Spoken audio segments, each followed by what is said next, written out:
Sidoarjo, Surabaya, Malang Kabupaten, Gresik, itu angkanya tinggi.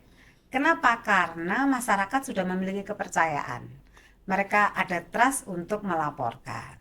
Jadi layanannya jalan berarti. Ya, Coba lihat daerah-daerah lain, kecil.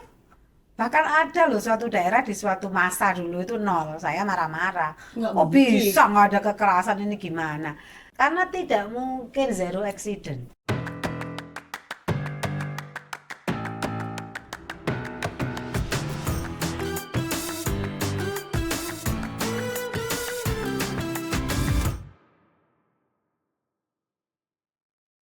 Membuka ruang dialog yang memantik pikir, mengajak kita waspada demi masa depan yang ideal. Halo pemirsa, podcast Suara Jatim kembali hadir. Kali ini kita membahas perlindungan anak dan perempuan di era digital. Pemirsa, kita tahu dunia digital hari ini bergeraknya begitu cepat ya, bahkan lebih cepat daripada kesiapan sistem perlindungan sosial kita. Di balik kemudahannya, kemudahan teknologi, ruang digital kini menjadi medan baru untuk berbagai bentuk kekerasan terhadap perempuan dan anak, mulai dari perundungan online, kemudian doxing, eksploitasi seksual, kemudian hingga perdagangan anak. Ini bisa dilakukan melalui platform media sosial. Kita nggak bisa lagi menganggap ini ancaman yang kecil ya pemirsa, karena pergerakannya begitu masif dan lebih cepat daripada pemahaman kita sebagai manusia.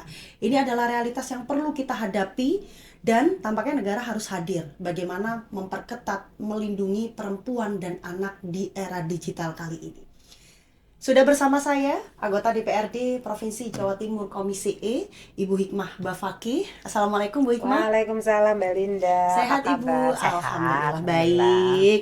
Ibu, kita berbicara ini tampaknya yang bersinggungan dengan Ibu sehari-hari. Nah, ya. Kita tadi sebelum tapping sempat bercerita Bu Hikmah bahwa sebelum kita melakukan kegiatan hari ini ada diskusi terkait anak-anak dan perempuan. Ya, di kantor layanan saya. Jadi kita punya yayasan yang menangani perempuan dan anak korban kekerasan. Hmm. Kopatara, Komunitas Pelindungan Perempuan dan Anak Nusantara. Hmm. Yayasan nirlaba yang bergerak untuk melindungi perempuan dan anak korban kekerasan.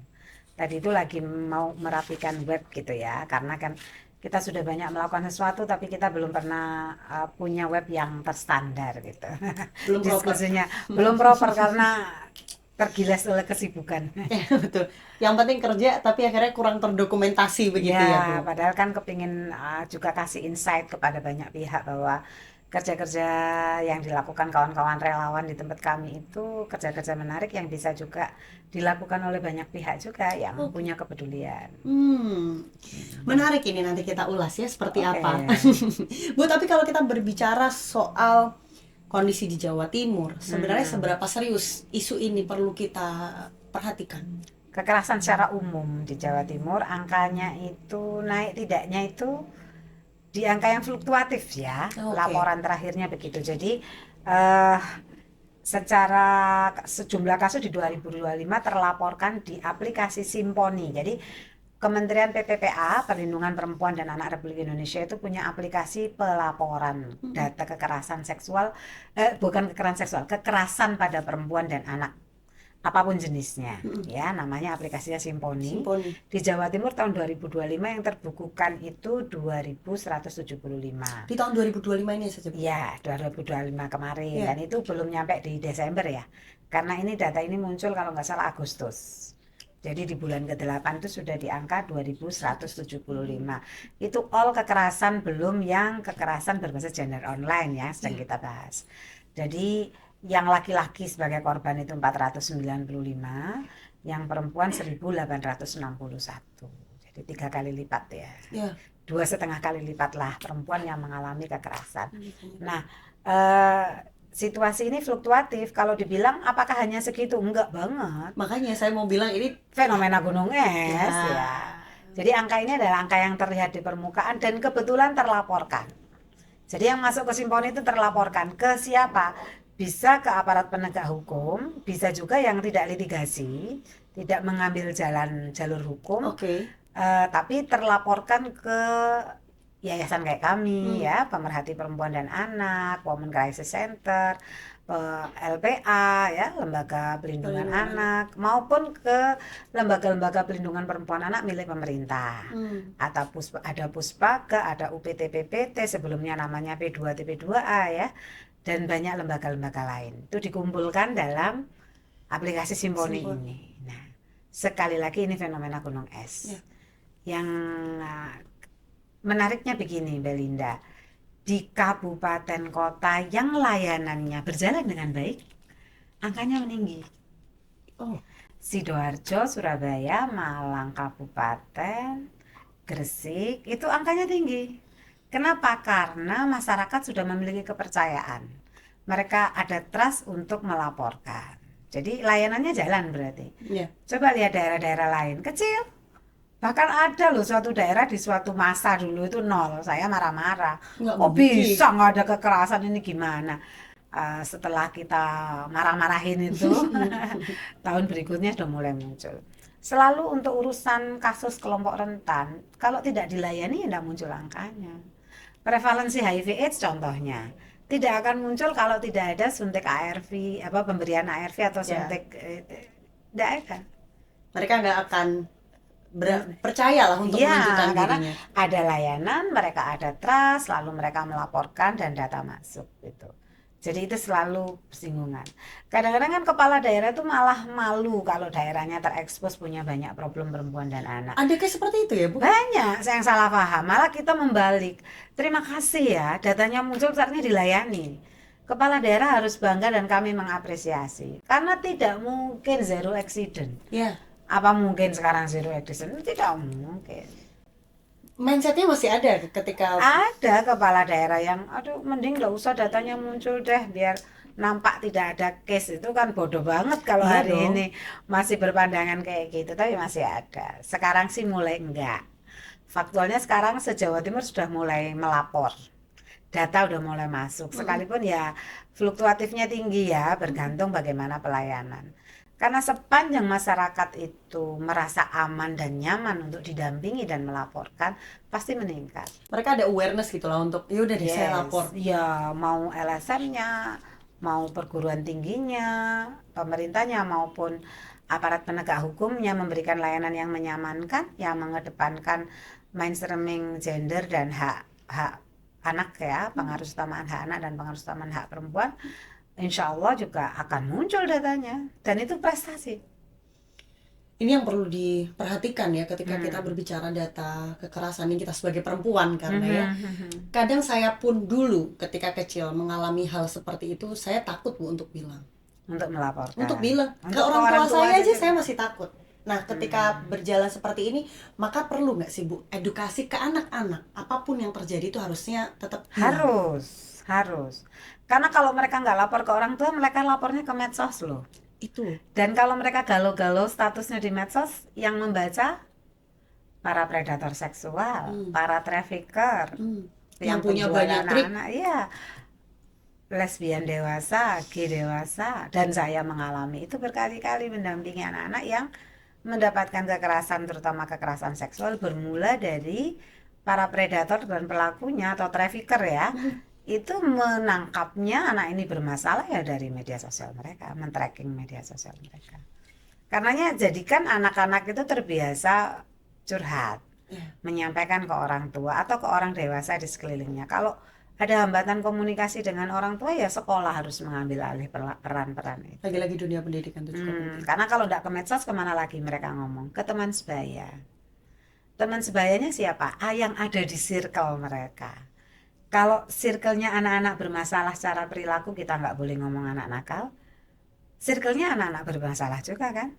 Jadi nanyanya ke siapa dong? Ke anak yang sama bermasalahnya.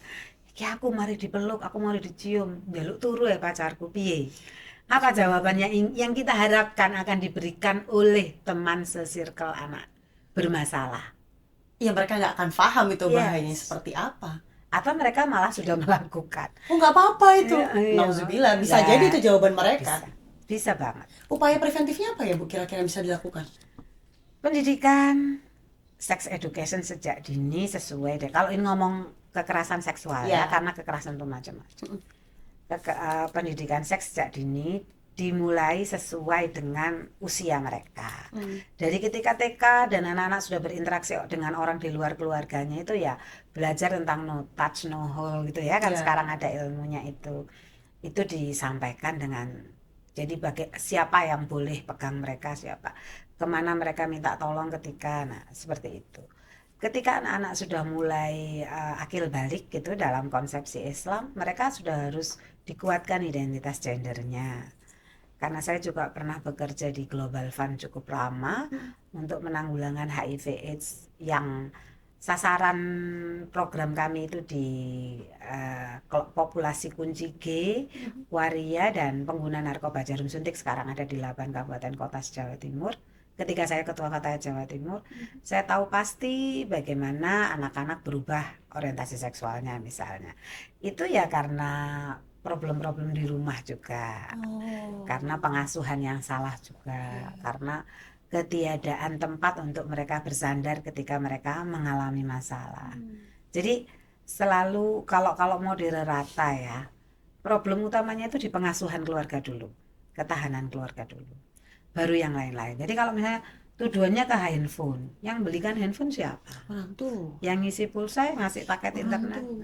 Jadi pengasuhan kan. Kalau keluarga beres, insya Allah yang lain mudah. Tapi kan tidak semua keluarga beres nih, maka substitusinya komplementerinya bukan komplementari, utami juga ya, sekolah. Bagaimana sekolah menjadi keluarga kedua yang menghangatkan anak-anak yang kedinginan ini, kedinginan dari kasih sayang ini. Kira-kira itu konsepsinya. Oke.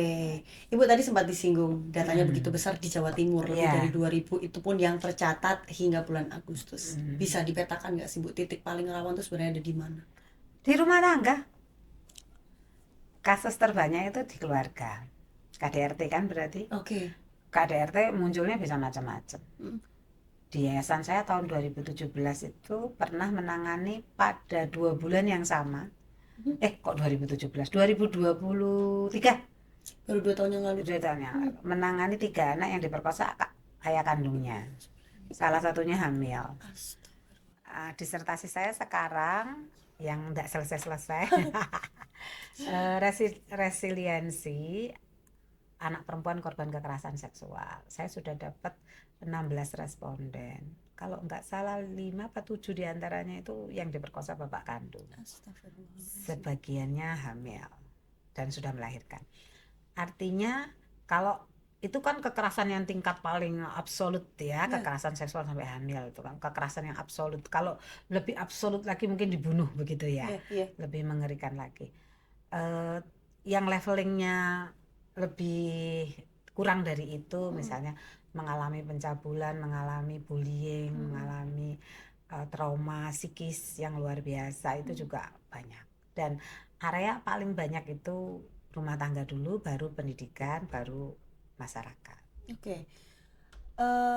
Aspek apa Bu yang bisa menggambarkan akhirnya ini terjadi? Apakah ini karena perkembangan teknologi saat ini, atau mungkin sempat kita singgung sebelumnya rendahnya literasi, sehingga kayaknya semakin kesini semakin marak kekerasan ini terjadi?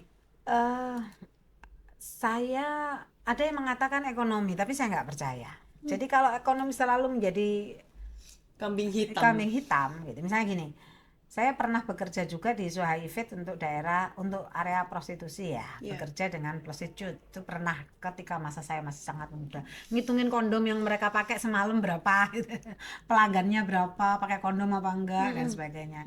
Memastikan mereka di tracing darahnya 3 bulan sekali dan sebagainya. Itu pernah saya menjalani itu.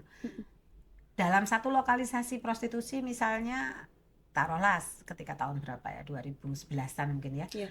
Di Kebobang, Malang masih ada itu. Saya ingat banget jumlahnya prostitutnya 31. Ketika saya ajak ngobrol dalam workshop kecil, dari 31 itu 30 prostitut pekerja seks mengaku mengalami KDRT. Itu yang menjadi dasar mengapa mereka melarikan diri ke dunia kelam ya, menjadi pekerja seks.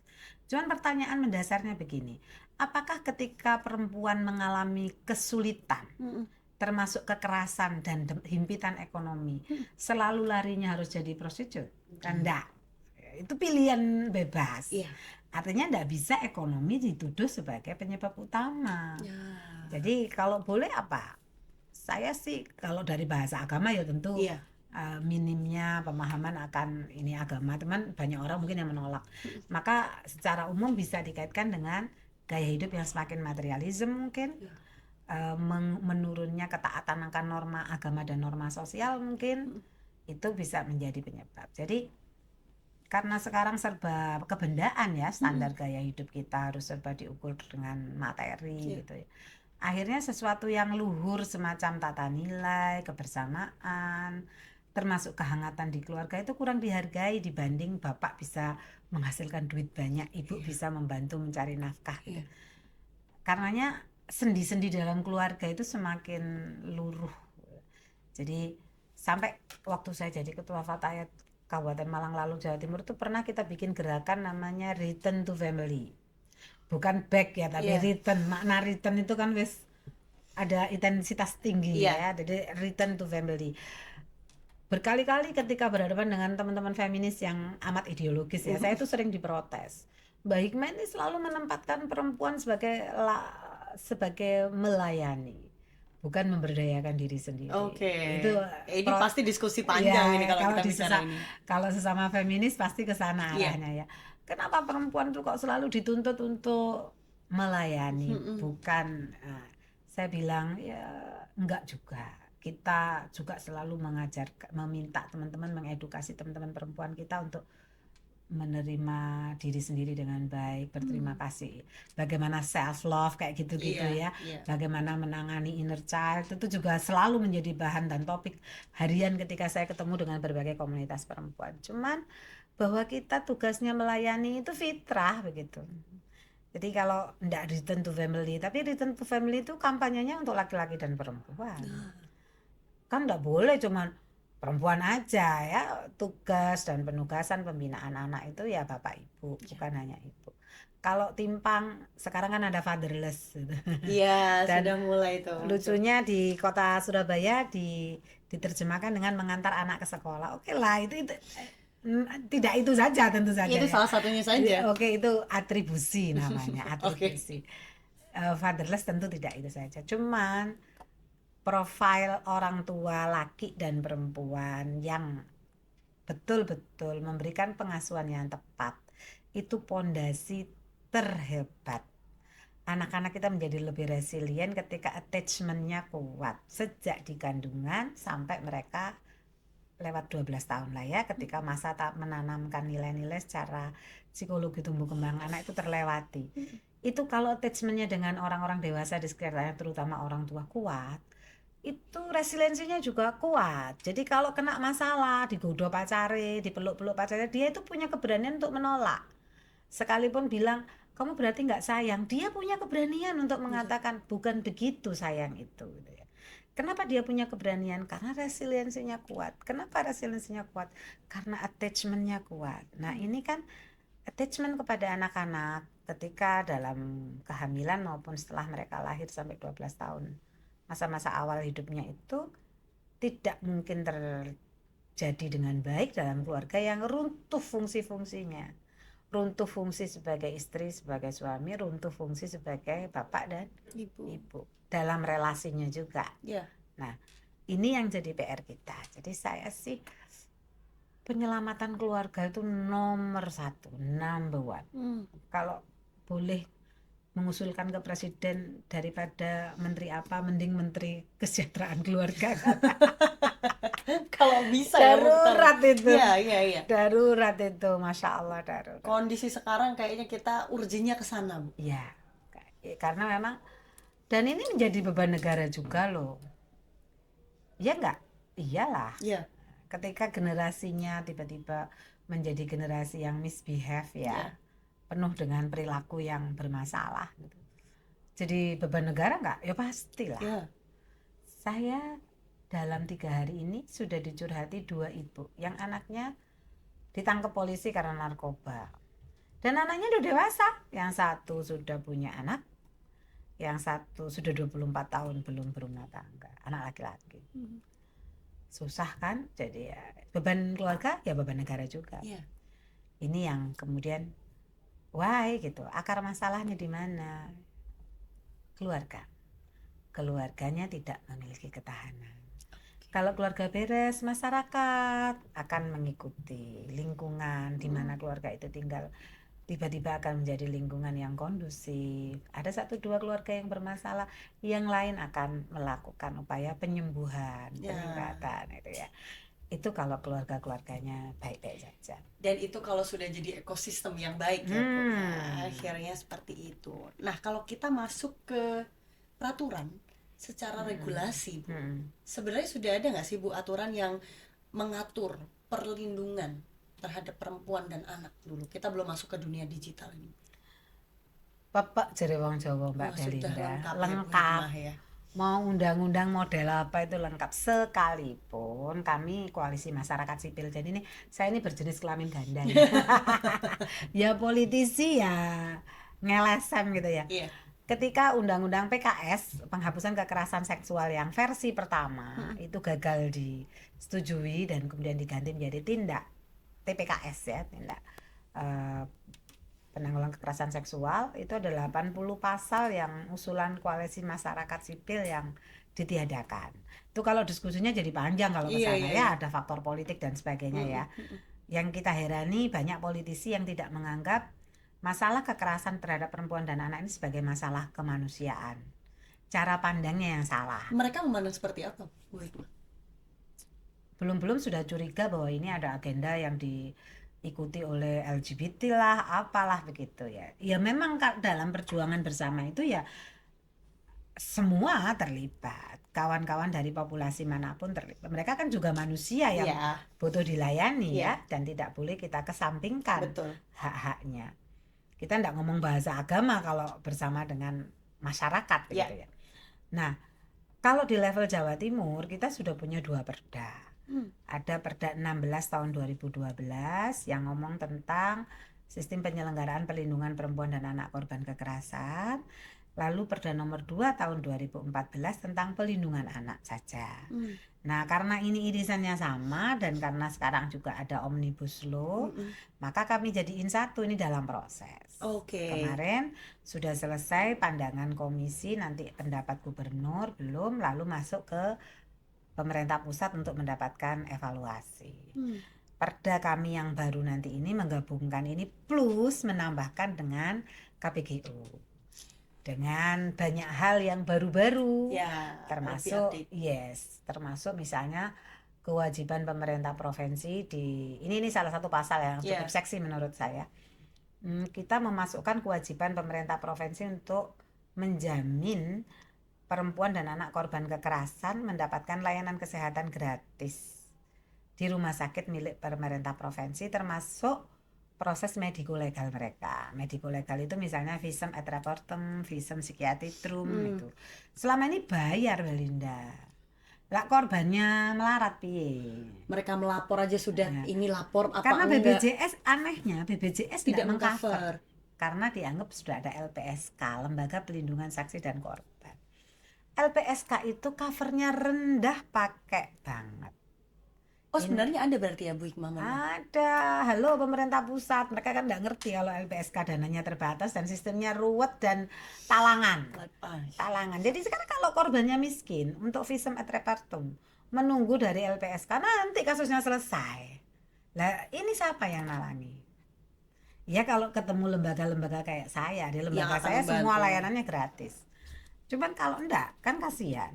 Jadi kita di Jawa Timur di Raperda terbaru ini membebankan itu kepada pemerintah provinsi lewat skema namanya Biakes Maskin. Itu pembiayaan ad-cost bagi warga Jawa Timur yang tidak tercover oleh BPJS karena satu dan lain hal. Ya. Ini sudah mulai masuk ke dunia digital. Apakah ini juga akan masuk di perda yang sedang dirancang, Bu? Iya, seperti apa bentuknya? Itu hal barunya. Kita di perda ini kan diaturnya mulai dari lini pencegahan, advokasi dan terminasi ya istilahnya ya. Kami sih berharap untuk KPGU kekerasan berbasis gender online itu kita lebih fokus ke pencegahan daripada penanganan. Ya, karena kalau penanganan itu pengalaman saya susah. Memang IP pelaku bisa dilacak lewat forensik digitalnya Polda.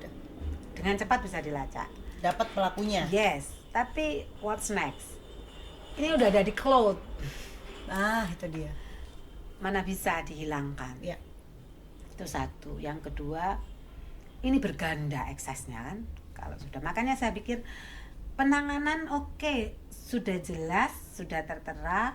Harapan kami sih para pemerhati perempuan anak, forensik digital ini ada di level Polres ya. Oke. Harapannya ini baru di Polda. Kalau Jawa Timur mungkin tidak kesulitan karena tinggal kirim ini link apa-apa langsung. Cepet lah ya. Tapi bagaimana luar pulau misalnya yang terkendala sinyal dan sebagainya, itu juga akan problem ya kan. Cuman selain itu untuk aspek penanganan dulu ya KPGO, itu menurut kami orang sering hanya berkonsentrasi pada litigasinya aja, pada proses penegakan hukumnya. Kurang berkonsentrasi pada faktor penyelamatan mental korban maupun pelaku kalau di anak-anak. Saya pernah nanganin anak open BO mahasiswa, ternyata siapa dong operatornya? Anak SMP. Adminnya itu anak SMP, Belinda.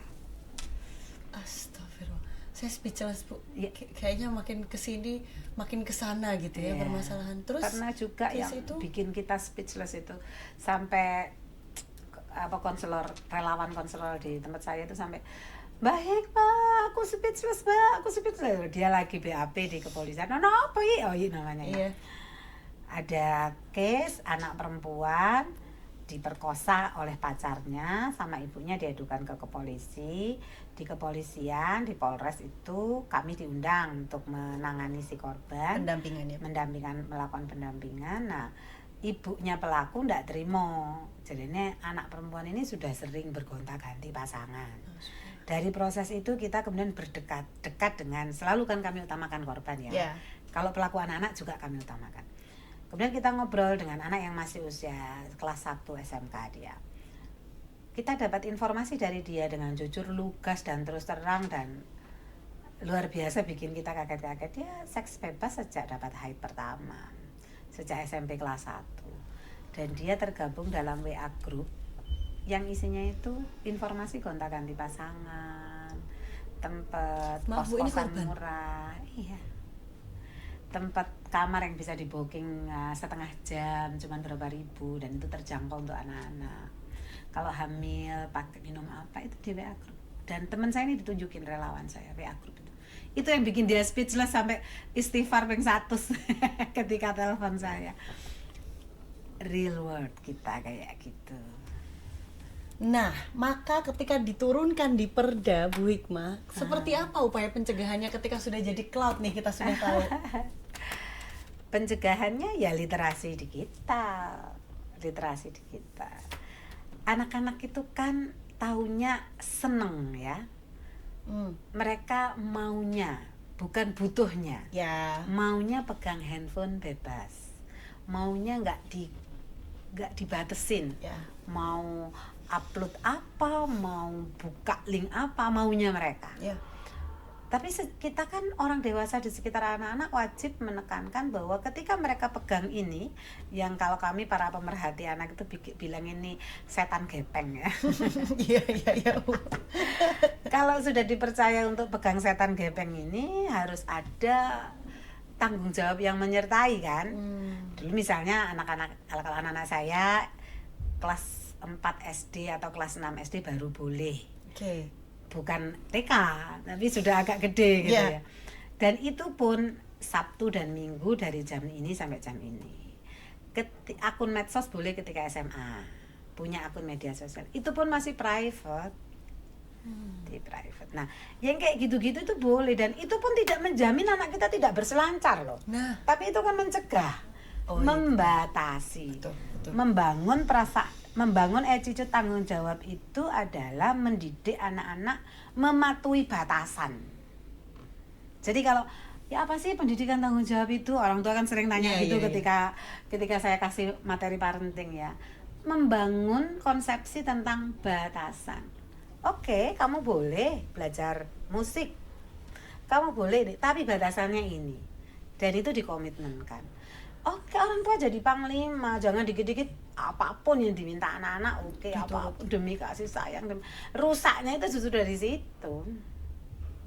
Masih mungkin nggak sih Bu kita perbaiki? Mungkin. Sambil minum ya. Iya. Keserot ini. Monggo Bu Hikmah. Tidak ada yang tidak mungkin. Banyak psikolog menyampaikan kita harus jadi panglima bagi anak-anak kita. Anak-anak itu dalam pengertian ya guru, ya orang tua, ya. Jangan jadi lilin. Kalau lilin kan menerangi, lama-lama habis gitu ya. Terus bekerja untuk anak dari pagi sampai sore. Maka seharusnya jadi panglima.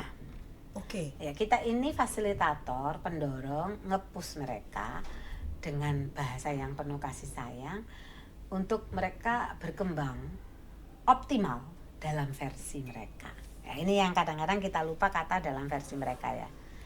Nanti Belinda kalau udah jadi ibu jangan lupa anaknya jangan diminta pinter matematika, pinter ini, pinter dulu Belinda enggak pinter semua mata pelajaran iya, kan? betul. Oke, kasih mereka kesempatan untuk menemukan apa potensinya sambil disesuaikan dengan mungkin rule dalam keluarga, mungkin keluarga masing-masing punya rule, masing-masing punya tata nilai. Apa? Kalau saya misalnya anak-anak mau enggak mau harus mondok loh ya setelah SD. Mereka enggak mau gini, oh tidak. Kalau enggak mau silakan angon wedhus. Bahasanya gitu ya. Ini kekerasan enggak? Ini rule keluarga. Ya. Ini batasan yang kami mintakan.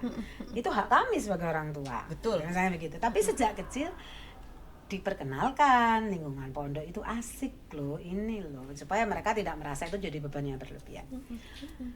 Itu satu contoh saja. Dan saya juga tidak merasa jadi ibu yang sudah beres juga sih. Ya pasti juga 4 anak saya punya 1, 2, 3 kali, 4 kali atau lebih pasti punya masa dan itu wajar. Dan itu wajar. Cuman ketahanan keluarga itu kan sering saya sampaikan bukan keluarga tanpa masalah. Tapi keluarga yang mampu mengelola masalah dengan cara terbaik. Yang paling baik dengan resources yang dimiliki sendiri. Kalau tidak bisa dengan resources sendiri ya minta tolong. Dalam Al-Quran disebut hakam gitu ya. Di negara ada fasilitator pendamping PKH lah, apalah apa. Ada guru, ada wali asuh, ada wali kelas. Itu boleh dimintain orang-orang yang kita percaya. Itu seperti itu. Oke. Tadi Bu berfokus pada KBGU tadi ya? Iya. Kemana-mana lagi kita? Nggak apa-apa Bu. Tapi memang relate gitu loh dengan obrolan kita. Kondisinya akan selalu bersinggungan. Bu, kalau tadi disinggung ada penanganan, pencegahan, kemudian pengawasan. Pencegahan dulu. Oh ya, penanganan dan terminasi. Terminasi itu sudah melalui fase trauma untuk korban ya. Oke. Tapi kan harus ini kalau hamil harus seperti anaknya apa? gimana, Sekolahnya harus lanjut itu wajib. Kalau di Kopatara, di yayasan saya dan dimanapun mestinya wajib. Selama masih usia sekolah wajib. Dari 3 tahap ini kira-kira yang saat ini di provinsi kita yang masih lemah tahap mana? Pencegahan. Semua tahap sih, tapi yang paling penting itu pencegahan sayang. Penanganan oke lah, sudah banyak yang melakukan sekalipun dengan standar yang berbeda-beda ya. Di yayasan saya yang saya miliki juga belum sangat terstandar. Karena memang banyak kendala, banyak hal ya. Kadang di tengah jalan lost follow up ya, karena tiba-tiba korban oleh ibunya dibawa kemana. Padahal litigasi hukumnya belum selesai, masih proses peradilan dan sebagainya. Hingga kita tidak bisa memantau pasca traumanya kayak gimana gitu ya. Ada banyak hal kan, pertimbangan tetap kan hak pertamanya di orang tua kalau dia masih anak-anak. Kalau dia perempuan dewasa biasanya belum sudah menutup diri, mengclose. Semula terbuka tiba-tiba menutup diri. Jadi kan para badis ya, para konselor itu kan harus benar-benar ngerti strategi untuk tetap tidak lose follow up. Itu sampai masa terminasi tadi. Nah, kalau mau dibilang yang mana yang lemah, pencegahan. Karena faktualnya ternyata kejadiannya masih banyak, artinya pencegahannya kurang kuat dong. Ya, jadi api ini berkorban karena sumber apinya kakean, terlalu banyak. Ayo sumber apinya kita kecilin. Zero accident tuh nggak mungkin, sudahlah nggak mungkin. Cuman bisa kita kecilin gitu loh. Apinya itu kobarannya bisa kita kecilkan dengan cara sumber apinya itu literasi digital, literasi media sosial, literasi keuangan, karena tidak kena pinjol, judol. Itu kan gender apa bukan gender ya, kekerasan online juga ya. Ya, kind of Itu. termasuk. Itu kalau literasinya kuat, mantep ya, berkurang pasti angkanya. Kesadarannya kayaknya perlu dari fondasi banget ya Bu ya, kalau membahas tentang ini. Tapi kalau kita bicara pemerintah nih, sebagai ibu pengawas kerja pemerintah, apakah pemerintah ini sudah cukup kuat untuk melakukan pengawasan aktivitas digital? Memang bisa diawasi pertanyaannya. Iya. Apapun yang dilakukan oleh Kementerian Kominfo, Komdigi namanya sekarang ya, itu tidak akan bisa 100% menghalangi konten porn terakses oleh warga, Anak-anak misalnya, termasuk anak. Ya. Barikadenya harus berlapis begini kan. Loh, kita harap pemerintah terus yang memberikan fasilitas anak-anak itu, keluarga. Jadi ya barikadenya harus berlapis-lapis. Komdigi harus terus melakukan upaya itu. China lebih ketat lagi kan ternyata, dan fine, negara hadir gitu. Jadi negara hadir, dibangun tata politik yang lebih ketat untuk urusan itu. Kalau kita kan cenderung sudah ke barat-baratan, gaya modernnya, tapi responsibility-nya masih belum. Cenderung liberal kayaknya Bu sekarang kita. Liberal tapi dengan responsibility yang masih rendah. Nah, belum sadar nanti resikonya apa. Nah, tapi tadi kalau disinggung soal perda rencana akan di merger gitu ya Bu, dua perda tadi, seberapa kuat nantinya koordinasi yang akan dibangun DPRD untuk ini nih, ada perda baru yang udah di merger dengan tambahan-tambahan baru kesadaran di dunia digital? Kami dalam proses membangun perda ini, kita sudah mengumpulkan hampir semua jejaring. Kelompok masyarakat strategis yang memang bekerja untuk isu ini. Kita kalau kami karena sudah lama ada dalam jejaring, tentu sering ketemu, sering mendapatkan masukan. Kita tanya kepada kawan-kawan yang langsung bersentuhan dengan situasi real di masyarakat. Tapi kan memang tidak semuanya bisa diperdakan gitu ya. Maunya teman-teman itu rigid gitu. Kami ada keterbatasan karena ini wilayah Jawa Timur kan, provinsi. Dalam Undang-Undang Pemerintah Daerah, Undang-Undang Nomor 23 itu, kita hanya dibatasi 32 atau 23 lupa saya. Kita hanya dibatasi di fungsi koordinasi, pengawasan gitu kan. Oke, ada program memang pasti. Cuman lebih kepada membangun bersama guideline untuk kabupaten kota membangun layanan. Maka ini juga agregat, kabupaten kota juga harus bergerak.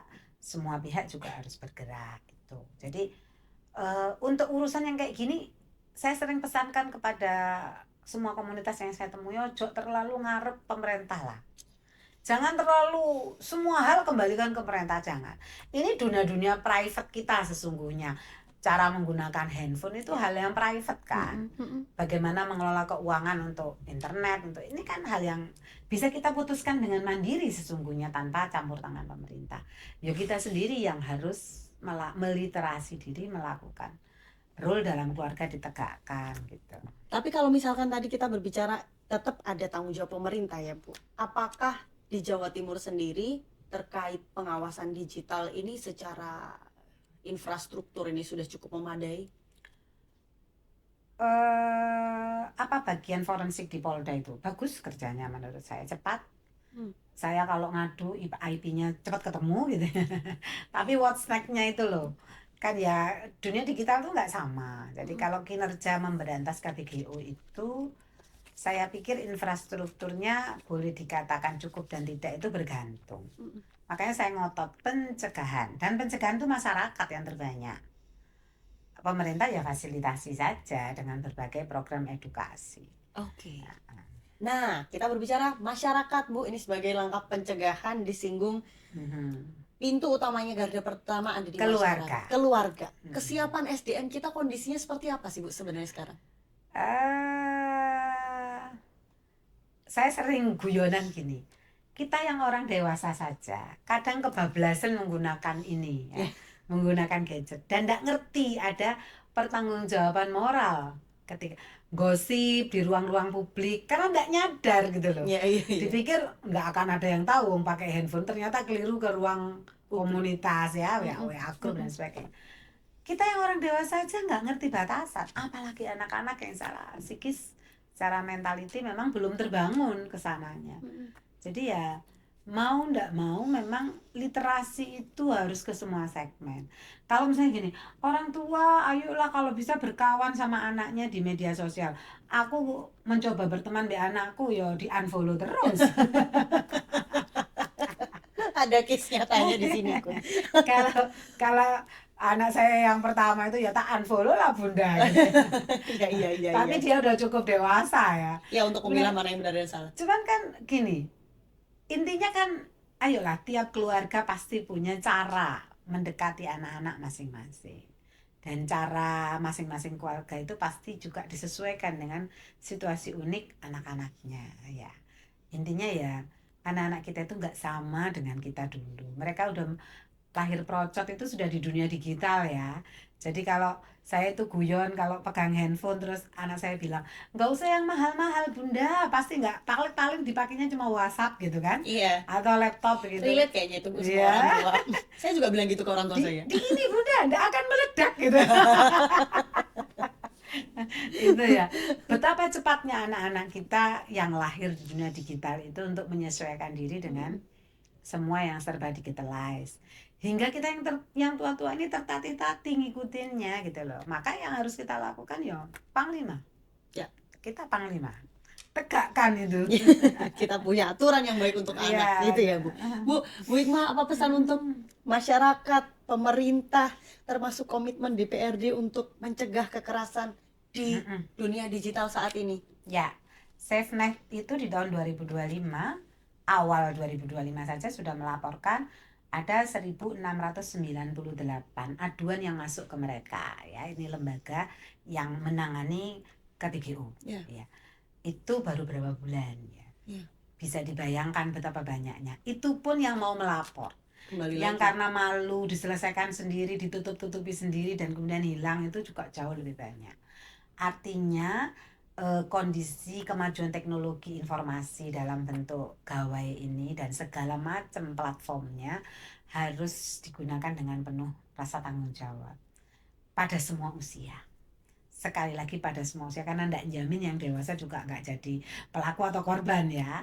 Kita menjadi semakin konsumtif juga gara-gara ini juga kan. Betul. Jadi ngerti bahwa ternyata ada banyak merek kerudung gitu. Relate, Karena Bu. ini juga kan. Iya. Nah ini kan hal-hal yang baru. Nah kayaknya memang kita harus sama-sama belajar, semuanya tanpa terkecuali termasuk saya, terus belajar agar kita tetap ada dalam batasan bertanggung jawab tadi.